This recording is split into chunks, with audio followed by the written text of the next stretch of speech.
Yes, guys, back for episode 10 of the Fulham career mode. In today's episode, we've got massive games in the Championship coming up, including a potential title decider at the Cottage. So in the first game, we've got Queen's Park Rangers at Loftus Road. The team is on your screen: Rodak, Tete, Adebayo, Tanganga and Robinson at the back. Dembele and Reed as the holding midfielders, and then Wilson, Anguissa, Mella and Mitrovic as the front four. So the first highlight of the game comes from an immediate goal from Queen's Park Rangers in the 5th minute of the game. I'm not sure what was happening with the defence there, but it was a very, very poor bit of defensive play from the centre-backs. Obviously, Rodak was out his goal on the replay because he just saved a shot very close by, but they did score the rebound. Then again, in the 10th minute, Mitrovic picks up the ball, does a little dribble, plays it to Robinson, who looks for Wilson on the back post, and look at this for a finish. It's into the floor. No saving that from the Queen's Park Rangers goalkeeper. The bounce probably did him, to be honest, but still, nice for us to get back into the game. Only the 10th minute as well, so we've got plenty of the game to go to try and turn it around even more. So in the 18th minute, Mitrovic picks up the ball again, plays it to Anguissa, and look at that for a finish. Oh man, Zambo Anguissa is an absolute phenomenal player. I can't believe they've loaned him out to Napoli in real life. It doesn't really make sense to me, but oh well, look at that. We've profited off it, bringing him back, as we're doing so well in the league now. Look at that for a finish, though. Absolutely fantastic from Big Zambo. So we are 2-1 up now, and cruising quite well, to be honest. And it does go the half-time whistle. Only 1 minute of added time, even though there were 3 goals. It doesn't really make sense, but that's FIFA for you. But a very, very positive half indeed, as we're going to the break in the lead. In the 65th minute, Queen's Park Rangers pick up the ball, and I'm not sure what Rodak was doing here. He sort of dives over the ball, which is quite confusing as we bring Chalobah on for Dembele. But Elias Chair scores a good finish, don't get me wrong, it's a good goal. But I'm not sure what Rodak did. He sort of dives over the ball. He forgets where his hands are a little bit. It's a good team goal, to be fair. It goes straight through Adebayo's legs, and it's just a good finish from Elias Chair. But, I mean, disappointing to be 2-2. 2-2 at Loftus Road. But then the 88th minute, we pick up the ball with the captain, Kearney, and Mitrovic steals the game for us. In the 89th minute, the celebrations are running wild. He scores yet another goal. Easily the best player in the league this season. If he doesn't win the player of the season, it's the biggest robbery I've ever seen, I think. But yeah, fantastic finish from Alexander Mitrovic. And he does put us in a 3-2 lead against a very decent QPR team who are mid-table, I believe. I'm not going to lie, I didn't check what position they're in, but I think they are mid-table. But a good finish from Mitrovic. I'm not sure what the animation is from the keeper there, but very good finish. But then towards the end of the game, Chris Willock has a very good chance, and he sort of fluffs his lines on his weak foot. And we do seal the victory with a 3-2 win at Loftus Road. And the press conference, obviously, we're very upbeat. Very difficult win, very difficult, hard fought back game, but still a very nice result nonetheless. As we do manage to steal some points off QPR. We didn't necessarily deserve to win that game. QPR had quite a few chances. I don't really show everything because it's already a long enough video as it is. As I'm doing the voiceover, it stands at 18 minutes 31, so quite a long video, but still a very nice win as we go into the second game of the episode. We've got a very, very nice game at the Cottage coming up with the new Tifa. I believe it's Tanganga. We've got Coventry City. Coventry City near the bottom of the league in the game. And we've got a very strong team to play. And it's the usual defence. Chalobah comes in for Dembele because his stamina's going downhill. He's basically an old man nowadays. And then Kearney, after his good performance of coming off the bench last game, comes in, as does Kennedy and Caballero, who I've become very fond of recently due to his antics of actually playing good for a change. So we do get a chance in the 2nd minute. Mitrovic rolls the ball past the defender, and look at that for a save from Moore. Absolutely fantastic from the Coventry number 1, but Mitrovic unlucky not to score as the man on the sideline is very unhappy with that. But he does get another chance, and he does score. No doubt in my mind that he was going to miss that header. 100% goal there. Mitrovic always scores headers. I think half his goals this season have been headers, to be honest. Look at that. Headers or wonder goals, that's all he scores. No tap-ins. Very, very nice ball. That's why we've got so many assists this season as well. As we switch the ball to Robinson on the left, and look at Cavallero's movement here. No wonder he wants to stay at the club. I said I was going to get rid of him. And a nice little dink from Cavallero. A good assist from Robinson again, his 2nd of the episode. A very, very nice finish from Ivan Cavallero, replicating his Wolves form when he was actually a good player. Obviously, he's not been so good for Fulham since he's joined, but still a nice finish indeed from the Portuguese winger. I think he's been capped by Portugal, I don't know how, but good for him, I guess. But we are 2-0 up against a decent Coventry side, so very nice indeed.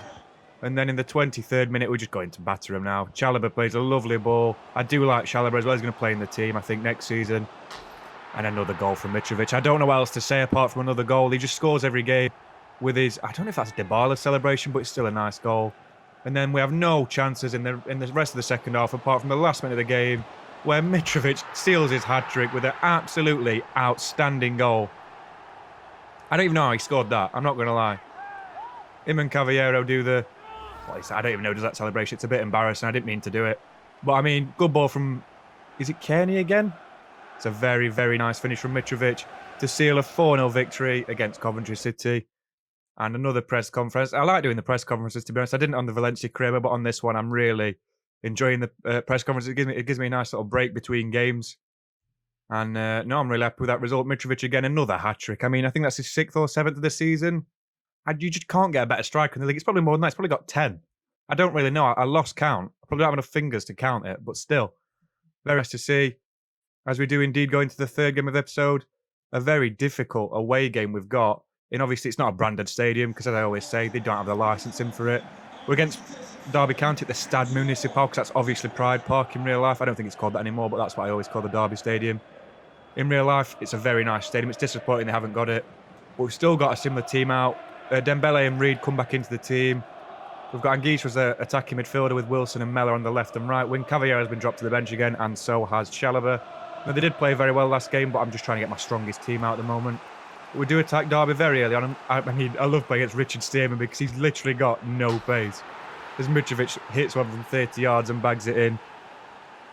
I'm not sure Richard Stearman's still playing. I was surprised that I think he's like 34. I thought he was a lot older than that. Apparently he got caps for under 21s and he was playing for Wolves, but I thought he was already like 40 then because he looks old. You know, looking boy. But I mean, well played from Mitrovic as Rodak makes a very nice save. Probably one of the only saves you're going to see him make this episode. We do quite well this episode, but still, I don't like showing too many goalkeeper highlights because the episode's already long enough as it is. I'm dropped down to 4 games next season, I think. It's just too many episodes, 5 in a single episode. 5 games is too many. As Mellor has forces Ross into a good save, but he makes an awful howler here. I'm not sure what he's doing from Mellor's strike. A good finish from the youngster. I mean, I say that. I always say good finish, but it was straight at the goalkeeper, to be fair. He's just the Haaland celebration. That's a good save. Very good save. And then this one. What the hell is that animation? I'm not sure. I'm not sure what is going through his mind, the Dutchman. But still, 2-0 up nonetheless. Very nice from the team. I say very nice all the time, honestly. Honestly, I hate listening to myself watching these back. But then Mitrovic crosses the ball and Wilson, haunting his former club. Look at that for a finish. We play another former club later in the episode, but look at that. Harry Wilson. He's unbelievable. He's a very good player in real life. I mean, I stopped him mid-air. Then he could have hurt himself after that if I didn't stop it. But still, a good finish from Wilson on the volley. Half volley. Nice to see us in a 3-0 lead. And just before the game, Mellor crosses the ball in and a nice little back heel from Wilson. How cheeky is that? Very, very nice finish from the Welshman. The top assister in the Championship, no doubt going to be in the Championship Player Select of the Year. Very, very nice goal from the Welshman indeed. As we do steal a 4-0 victory at Pride Park / the Stade Municipal. And as you can see, that is horrible if you've got epilepsy or them flashing lights. Very, very nice result for us though indeed there at Pride Park. We have got a press conference before the Preston game. We don't normally get them. I don't know why. We're the best team in the league, best manager in the league. We don't get press conferences for some reason. We have actually finally got one, so I thought I'd include it into the episode. And nothing makes a difference to the team morale. Like, we're just happy. Nothing changes. What is that? I think that's a bug. I think we need to fix that, to be honest. It's a bit frustrating since we put all that effort in actually answering it. But we do go into the 4th game of the episode, and this is potentially the title-winning game against Preston. So, a massive game at the Cottage. We have changed the team dramatically because we've played so many games recently. The Championship's a nightmare league to play in. Rodak retains his place. Christie comes in. So does Hector, the right-sided centre-back. Brian comes in for Robinson. Kennedy and Chalobah as the holding. And then Wilson, Kearney, Cavallero and Jones as the front row with Kearney as the captain. So, in the 20th minute, Preston get a bit of a chance. McCann picks up the ball, dribbles past our man. That is poor defending from Robinson. He does have a bit of a stinker. And I can't believe I've just conceded against Connor Wickham. The most overrated English youth striker I've ever seen. He had like half a good season at Ipswich and everyone were like, oh yeah, he's so good. That's probably the only goal I'll ever concede to him in this career mode. Absolutely shocking defending. But in the 28th minute, we do pick up the ball. Cavallero again, another good assist by Wilson. And Cavallero makes it 1-1, levels the game in the 28th minute, and he does celebrate with the home fans. It's a very nice to see. But McCann again causing all sorts of problems. I'm sorry, but I had to include this. This animation, still at the Officer Jones, yeah. But look at this animation. I had to pause the game and have a look. It is absolutely ridiculous. What is that? I mean, I'll zoom in, I'll show you what exactly happened, but I mean, skip it if you don't care. It ends in about 10 seconds, but still, what is that? That is horrendous. I don't even know what to say about that. I really couldn't tell you what to say. This is a game which has been released, and that happens. But nonetheless, I mean, in the 47th minute, Ricky J. Jones runs through on goal, tries to find the man, and Wilson tucks it away to put us 2-1 up against Preston North End in just after half-time. Straight from kickoff, I believe, but I don't want to show the kickoff build-up because people might like that, but I'm not really a fan of it. So, very nice to see a 2-1 win after that awful animation. But then in the 57th minute, Connor Wickham scores again. I've got proper defeatist attitude this episode because we've just conceded 2 goals to Connor Wickham. Doesn't even matter what happens to the rest of the episode. We've conceded 2 goals to Connor Wickham, the most overpaid person in the world. I've never seen a striker so bang average. I'd rather have Martin Waghorn with one leg. I think he'd score more goals. But still, it's 2-2. I'm not really a fan of Connor Wickham, as you can tell. But straight from kickoff, Barkhausen causing problems. Potts looks for the overtop ball. And Cunningham, honestly, I thought Wickham. Then I saw the name in the bottom left. I thought if Wickham scored a hat-trick and I forgot, I'd probably start crying and end the episode here. But Cunningham scores. Poor defending from Rodak. Poor goalkeeping from Rodak again. Can't even speak. And it's poor keeping in the end from Rodak to put them 3-2 up. But they do have another chance in the game. Brown plays the ball. Runs through. Salas, and it's a good save from Rodak. Doesn't make up for us losing the game because he was absolutely atrocious this game. I'm not going to drop him. Hasn't he got about 15 bad games before I dropped him? We do lose the game 3-2 and Preston are celebrating, but so are our fans as well. We've finally done it. Tanganga's celebrating. I'm not sure he'd celebrate on a 3-2 loss, but it is our victory at the home ground. Again, AI. Hughes for Preston is very upset, even though they've just beat the top of the league, have just won the league in this game. I think second in the table must have lost, but we have indeed won the league, and it is very nice to see. The players are hugging on the halfway line, and it's just happy. It's nice to see. We've not done bad. I mean, there's a lot of bad stuff coming up in this celebration because I've really only just noticed that we were going to win the league this game. Mitrovic, the best player in the league, doesn't even get to lift the trophy, and he's the captain. Tanganga's the second captain in the team, is the vice captain. But because I rested Mitrovic, for some reason, for some stupid reason by EA, he doesn't even get to lift the title. He's the club captain, you idiots. I'm going to say something else then, but that's not what this series is. It's not like my other old content. Honestly, very, very nice to see us winning the league, but I wanted Mitrovic to lift it. I can't even see him on that. We do win the league, and what can you say? We love the animations. Tanganga's holding that trophy like he's holding a cup of tea, but it's still nice to see.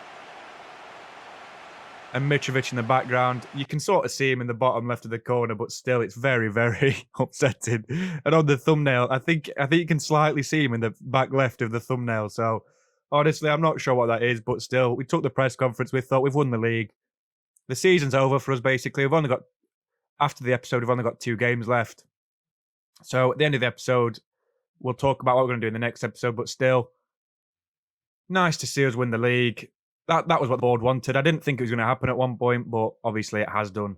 So very, very nice to see from the boys. Very well done from them. As we go into, I believe, the final episode of the game, we go to Scott Parker's Bournemouth, the former scum.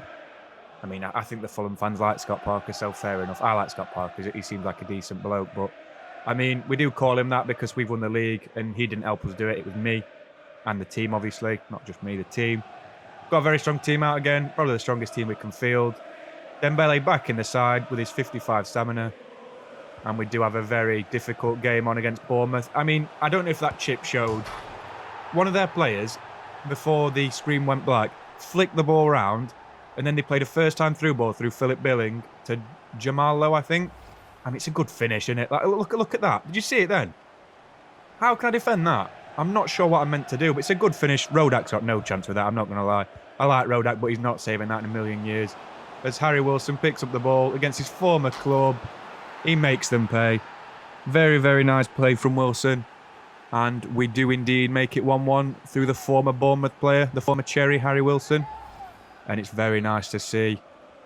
Harry Wilson was an absolutely fantastic investment from Fulham in real life.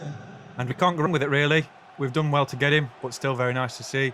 As Bournemouth go on the attack again, and Anthony forces an absolutely tremendous save from Rodak as Tanganga goes into the book. And he keeps the game at 1-1. Fantastic save from the Slovakian. But they cross the ball in, and we can't really get it out here. Pearson picks up the ball. We hate Ben Pearson as well, to be fair. He's a right dirty so-and-so. We try and clear the ball out, and Adarabioyo again. He did it earlier in the season. Philip Billing scores an open net because Adarabioyo makes another mistake. He's so bad with the ball at his feet sometimes. I know he's 6'5", he's a big lad, but fair enough. He should be clearing that. I tried to clear it, but he just turned with it, and he turns like a bus, like a double-decker. Absolutely upsetting to see. But in the 42nd minute, Dembele making strides in midfield. He's got no stamina left, but still. Good effort. It's a good save from Oliver Nyland, the former Villa goalkeeper. We do get a corner straight away afterwards. It's a good save from Nyland, to be fair. And Mitrovic again. Nyland makes a bit of a howler. He sort of dives out the way of it. I'm not sure what he's doing, but still. We do capitalise on the poor goalkeeping from Nyland, and we do make it 2-2. Wise foot champs in career mode. I've just seen that in the background. That's really frustrating.